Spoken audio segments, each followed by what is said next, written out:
Assalamualaikum warahmatullahi wabarakatuh.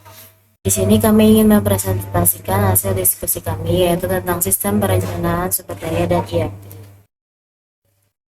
Oke, langsung saja ya teman-teman. Yang pertama ada pengertian manajemen SDP.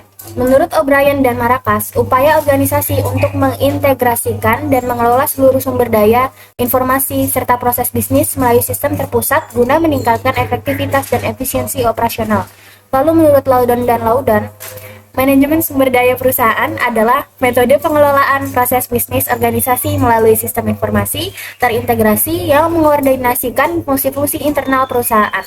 Kesimpulannya, manajemen sumber daya perusahaan adalah proses integratif untuk merencanakan, berorganisir, mengarahkan, dan mengendalikan seluruh sumber daya perusahaan baik manusia, material, informasi, maupun keuangan secara efisien dan efektif guna mendukung pencapaian tujuan organisasi. Oke, selanjutnya ada pengertian IRP. Menurut Loudon dan Loudon, sistem yang mengintegrasikan proses bisnis utama perusahaan ke dalam satu sistem perangkat lunak yang memungkinkan aliran informasi yang mulus di seluruh organisasi. Dan menurut Summer, IRP adalah sistem kompleks yang menggabungkan teknologi informasi dan praktik bisnis terbaik untuk meningkatkan efisiensi operasional organisasi. Jadi, kesimpulannya, IRP itu pada dasarnya adalah sistem informasi terintegrasi yang menghubungkan berbagai fungsi bisnis dalam perusahaan menggunakan satu basis data dan alur kerja yang terstandarisasi untuk meningkatkan efisiensi, koordinasi, dan pengambilan keputusan. Selanjutnya ada strategi optimasi kinerja perusahaan melalui IRP.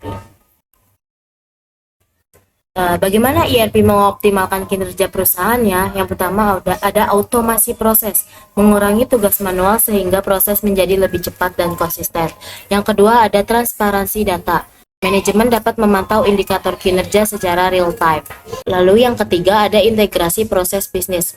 Alur kerja antar divisi lebih sinkron dan minim hambatan.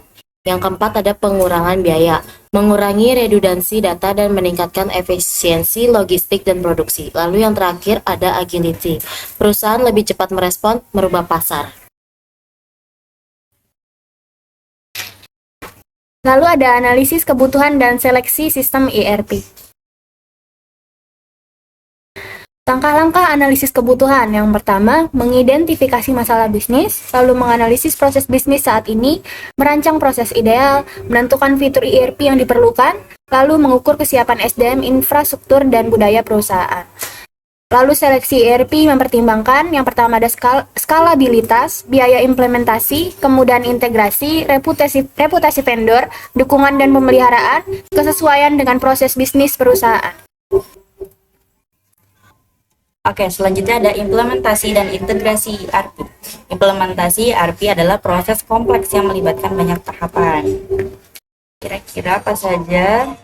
Oke, tahapan implementasi yang umum. Yang pertama ada perencanaan proyek, yang kedua ada desain dan konfigurasi sistem, yang ketiga ada migrasi data, yang keempat ada pengujian sistem, yang kelima ada pelatihan pengguna, yang keenam ada go live, yang ketujuh ada pemeliharaan dan continuous improvement.